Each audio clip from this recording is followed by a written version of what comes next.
ఆంధ్రప్రదేశ్లో సార్వత్రిక ఎన్నికలకి పోలింగ్ పూర్తయినటువంటి నేపథ్యంలో ఆంధ్రప్రదేశ్లోని ఆ మంత్రులందరూ కూడా ఓటమి దిశగా అడుగులు వేయబోతున్నారు, వారు ఓడిపోవడం ఖాయం అంటూ ప్రముఖ ప్రొడ్యూసర్ నట్టికుమార్ సంచలనమైనటువంటి వ్యాఖ్యలు చేయడంతో పాటుగా మరికొన్ని వార్తలు కూడా ఆంధ్రప్రదేశ్ క్యాబినెట్లో ఉన్నటువంటి ఆ మంత్రులందరూ ఓడిపోవడం ఖాయం, ఆ ఇద్దరు మంత్రులు మినహా అంటూ ఒక వార్త ఇప్పుడు సోషల్ మీడియాలో చక్కర్లు కొడుతున్నటువంటి నేపథ్యంలో ఏ మంత్రులు ఓడిపోయే అవకాశం ఉంది, గెలవబోయేటువంటి ఆ ఇద్దరు మంత్రులు ఎవరు అనే అంశాలకు సంబంధించి మనతో మాట్లాడేందుకు, మనకు వివరించేందుకు ప్రస్తుతం మనతో పాటు ఉన్నారు ప్రముఖ రాజకీయ విశ్లేషకులు ప్రసాద్ గారు. సార్తో మాట్లాడదాం. ప్రసాద్ గారు నమస్తే అండి. నమస్తే అండి. ప్రసాద్ గారు, ఆంధ్రప్రదేశ్లో సార్వత్రిక ఎన్నికలకు సంబంధించినటువంటి పోలింగ్ పూర్తయింది. ఇప్పటికే ఆంధ్రప్రదేశ్ ఓటర్లు వారి తీర్పునైతే బ్యాలెట్ బాక్సుల్లో నిక్షిప్తం చేశారు. ఏంటి సార్, ఆంధ్రప్రదేశ్ క్యాబినెట్లో ఉన్నటువంటి కొంతమంది మంత్రులు ఓటమి దిశగా అడుగులు వేయబోతున్నారు, ఆ ఇద్దరు మంత్రుల మినహా అందరూ ఓడిపోయే అవకాశం ఉంది అంటూ రకరకాల వార్తలు వస్తున్నాయి.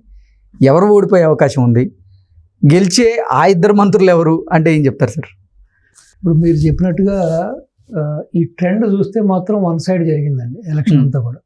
సో రెండోది ఏంటంటే, ఇప్పుడు ఈ ప్రభుత్వం వచ్చిన తర్వాత ఏదో కొన్ని వెల్ఫేర్ స్కీమ్స్, అది అప్పులు తీసుకొచ్చి బటన్ నొక్కానని సీఎం గారు చెప్పడం తప్పించి కనీసం ఆయనకు కూడా పరిపాలన మీద పెద్దగా అవగాహన లేదు. సో మిగతా కొంతమంది ఇప్పుడు బొత్స సత్యనారాయణ లాంటి సీనియర్స్, ధర్మాల లాంటి సీనియర్స్ ఉన్నా కూడా వాళ్ళు కూడా ఈసారి పెద్దగా వాళ్ళు ఏం చేసింది కూడా లేదు. సో వీళ్ళందరూ కూడా ఇంక్లూడింగ్ వాళ్ళ కొడుకులు, వాళ్ళ కుటుంబ సభ్యులు అందరూ కలిసి కూడా ఇటు ల్యాండు, శాండు, వైను, మైను ఈ అన్ని రంగాల్లో కూడా విపరీతమైన దోపిడీ చేశారు. ఇప్పుడు దోపిడీ చేయిందంటూ ఎవరు లేరు. సో కేవలం వాళ్ళ సొంత సంపాదన మీద పెట్టిన దృష్టి ఇటు ప్రజా సంక్షేమాల మీద కానీ, ప్రజా శ్రేయస్సు కోసం కానీ, రాష్ట్ర శ్రేయస్సు కోసం కానీ, రాష్ట్రాన్ని ఒక ముందుకు తీసుకెళ్దామని ఆలోచన ఎవరి దగ్గర కనపడలేదు. ఏ మంత్రి తీసుకున్నా మీరు వీళ్ళు వాళ్ళని లేదు, ఎవ్వరు కూడా అసలు మచ్చు తునకు కూడా కనపడరు. సో కాబట్టి ఆ రెండు అన్నది కూడా డౌటే నా ఉద్దేశం ప్రకారం. సో బహుశా కాస్త కూస్తో సీఎంగా పులివెందుల వాళ్ళ కోట కాబట్టి అయినా జగన్మోహన్ రెడ్డి గారు బయటపడతారని, లేదు కాస్త బొత్సకి చిపురుపల్లిలో కాస్త ఇన్ఫ్లుయెన్స్ ఉంది కాబట్టి బొత్స లాంటి వాడు ఏదో బయటపడతారని. కానీ సో మేబీ ఈ ట్రెండ్లో, ఈ గాలిలో, ఈ వేవ్లో సో వీళ్ళిద్దరు ఓడిపోయినా కూడా ఆశ్చర్యపక్కల. అంటే బొత్స సత్యనారాయణ ఏమో తెలియదు కానీ పెద్దిరెడ్డి రామచంద్రారెడ్డి ఒక గెలిచే అవకాశం ఉంది ఒక మంత్రిగా, జగన్మోహన్ రెడ్డి మళ్ళీ గెలిచే అవకాశం ఉంది అంటూ రకరకాల వార్తలు వస్తున్నాయి. మీరు చెప్పినట్టు కరెక్టే. సో పెద్దిరెడ్డి గారికి కూడా అంత అనుకూలంగా లేదంటున్నారు. అక్కడ కూడా ఈసారి అక్కడ విపరీతమైన వ్యతిరేకత ఉంది ఆయన. రామచంద్ర యాదవ్ అక్కడ మాటికి కూడా ఆయనతో గొడవ పడతాం, రామచంద్ర యాదవ్ని హింసించడం, వీళ్ళు అతని మీద అటాక్ చేయడం. సో అది కూడా వీళ్ళకి ప్రతికూలంగా మారింది అంటున్నారు. అతను కూడా బాగా ఖచ్చితంగా ఓడిపోయే మంత్రులు ఎవరు అంటే ఏం చెప్తారు సార్? సో అంతే మీరు చెప్పినట్టుగా ఈ ఇద్దరు ముగ్గురు తప్పించి మిగతా వాళ్ళందరూ ఓడిపోతారు. ఇంకెందుకు పేరు చెప్పుకోవడం ఎందుకు? మొదటిగా కొడాలి నాని ఉన్నారని, ఉన్నారు, రోజా గారు, అంబటి రామ్ గారు, వంశీ గారు. సో ఈ విధంగా చెప్పుకుంటా పోతే అది చాంతాడంత ఉంటుంది లిస్టు. సో ఇంకా ఎంటైర్ క్యాబినెట్ లో మీరు చెప్పినట్టు వీళ్ళిద్దరూ ముగ్గురు తప్పించి మిగతా వాళ్ళందరూ అంటే మీకు తెలియదే ఉంది. ఇంక అందరూ కూడా ఇప్పుడు వీళ్ళంతా కూడా బంచ్ ఆఫ్ జోకర్స్ గానే తయారయ్యారు కదా ఈసారి. తానేటి వనిత గారు, ఇలా రకరకాల పేర్లు అయితే తెర మీదకి వస్తా ఉన్నాయి. క్యాబినెట్ లో పనిచేసిన మంత్రులు ఆల్మోస్ట్ అన్ని వికెట్లు డౌన్. అవును, అన్ని వికెట్లు క్లీన్ బౌల్డే. అదే.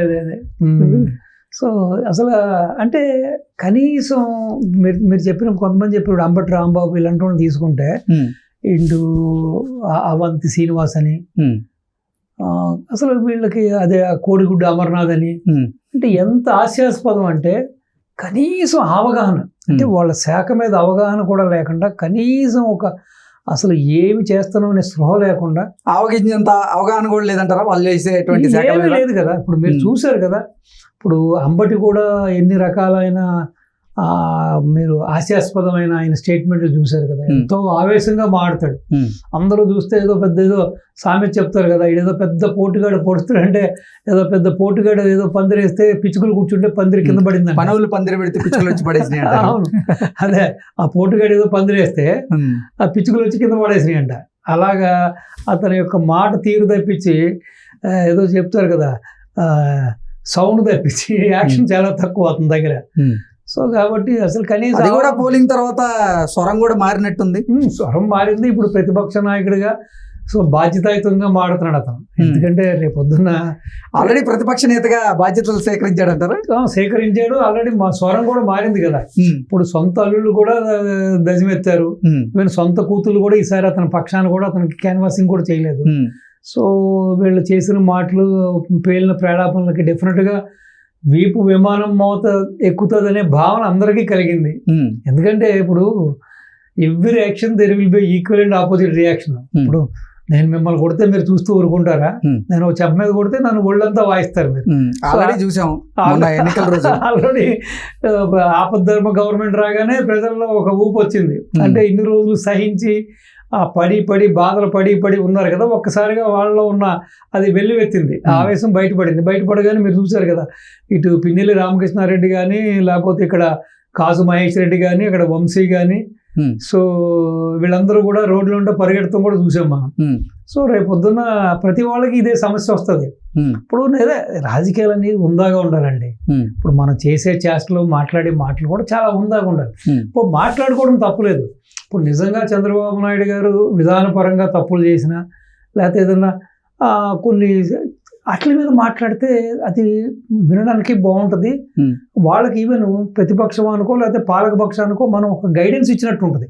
మీరు ఇక్కడ తప్పు చేస్తున్నారు, ఈ అంశం తప్పు, మీరు తీసుకున్న నిర్ణయం తప్పు అంటే బాగుంటుంది. అది ఇంకా అన్నీ పక్కన పెట్టేసి కనీసం అసలు రాజకీయం అంటే కూడా తెలియని దౌర్భాగ్య స్థితిలో కేవలం వ్యక్తిగత విమర్శలు, పెళ్ళిళ్ళ గురించి, లేకపోతే ఇంట్లో ఉన్న ఆడవాళ్ళ గురించి ఇవన్నీ కూడా ఏంటంటే ప్రజలు కూడా విసిగి వేసారిపోయారు. అంటే ఒక విధంగా చెప్పాలంటే యావగింపు. ఇప్పుడు మన అసిద్ధం చూస్తే మనం ఏ విధంగా ఇప్పుడు మన శరీరంలో ఉంటుంది, అది ఒకసారి బయటికి రాగానే సో మనమే కొంచెం యావగింపుగా చూస్తాం దాన్ని. అంతవరకు మన శరీరంలోనే ఉంటుంది. సో అదేవిధంగా వీళ్ళ పరిస్థితి కూడా ఇలాగే తయారైంది. అంత యావగింపు వచ్చింది ప్రజల్లో. ఎందుకంటే ఏ రోజున కూడా వీళ్ళు అసలు సమస్యలను గాలి కుదిలేసేసి, ఏ రోజున కూడా ఎన్ని అవకతవకలు జరుగుతున్నా కూడా ఏది పట్టించుకోకుండా అసలు ఎక్కడ కూడా ఇప్పుడు రివర్స్ టెండరింగ్ పేరుతోటి పోలవరాన్ని అటెక్కించారు. ఆ శాఖ మంత్రిగా అంబటి మాట్లాడే మాటలు ఎంతో హాస్యాస్పదం. అసలు ఒక టీఎంసీ అంటే ఏంటి, దానివల్ల ఎన్ని లీటర్లు ఉంటుంది, లేకపోతే ఎన్ని గ్యాలన్ వాటర్ కూడా తెలియదు, కనీసం జ్ఞానం లేని మనిషి అతను. సో కానీ ఒంటికాల మీద లెగుస్తూ ఉంటాడు. ఇది నీటి ప్రవాహాన్ని ఎలా కొలవాలో తెలియదు అంటారు. అంతే కదా. ఈ పర్సనల్ అటాక్స్ చేయమంటే మాత్రం అంటే ఎంతసేపు వీళ్ళు అనుకున్నది ఏంటంటే, మరి బహుశా అది జగన్మోహన్ రెడ్డి గారికి ఇష్టమా అయిష్టమా, లేకపోతే ఈ విధంగా మనం ఈ అసందర్భ ప్రేలాపనలు, ఎదుటి వ్యక్తుల్ని మానహారణం చేస్తే ఆయన సంతోషపడతాడనా, లేకపోతే పారితోషికాలు ఇస్తాడనా, లేకపోతే మంచి మంత్రి పోస్టింగ్లు ఇస్తాడన్నది వీళ్ళ భావన ఏంటో నాకు తెలియదు. కానీ సో అసలు ప్రతి వాళ్ళు కూడా ఇలాగే ప్రవర్తించారు. సో అది మరి సో ఆల్మోస్ట్ జగన్మోహన్ రెడ్డి క్యాబినెట్లో పనిచేసినటువంటి మంత్రులందరూ ఆల్అవుటే, నో ఇష్యూ, ఆల్అవుటే, మ్యాక్సిమం ఆల్అవుటే. ఏదో మీరు చెప్పినట్టుగా గుడ్లో మెల్లట్టు అన్నట్టుగా ఎవడైనా ఒకడో ఇద్దరు మేబీ బయటపడతారేమో. కానీ సో ఇప్పుడున్న పరిస్థితిని బట్టి, జరిగిన ట్రెండ్ని బట్టి, సో బయట విశ్లేషణలు బట్టి, వస్తున్న ఈ యొక్క సమాచారాన్ని బట్టి చూస్తే మాత్రం మీరు చెప్పినట్టుగా ఆల్అవుటే. ఇప్పుడు మన లోయెస్ట్ స్కోర్కి ఏ విధంగా అవుతాయి క్రికెట్ మ్యాచ్లో ఆల్అవుట్ అయిపోతారు. సో డెఫినెట్గా చెప్పాలంటే ఈ కూటమి యొక్క దాటికి, కూటమి అభ్యర్థుల దాటికి, కూటమి యొక్క ఈ యొక్క క్యాడర్ దాటికి, ఈ ఆంధ్ర ప్రజానీకం దాటికి కూడా సో ఆల్మోస్ట్ హ్యాట్రిక్సే. ప్రతి చోట కూడా, ప్రతి జిల్లాలో కూడా మీకు క్లీన్ బౌల్డే వీళ్ళంతా కూడా. సో డెఫినెట్గా నట్టి కుమార్ గారు చెప్పింది కూడా, ఎందుకంటే ఆయన కూడా బాగానే విశ్లేషణ చేశారు, అని చెప్పింది కూడా చాలా హేతుబద్ధంగానే ఉంది. సో డెఫినెట్గా ఇప్పుడు మనకున్న సమాచారం కూడా ప్రకారం కూడా ఆల్అవుటే.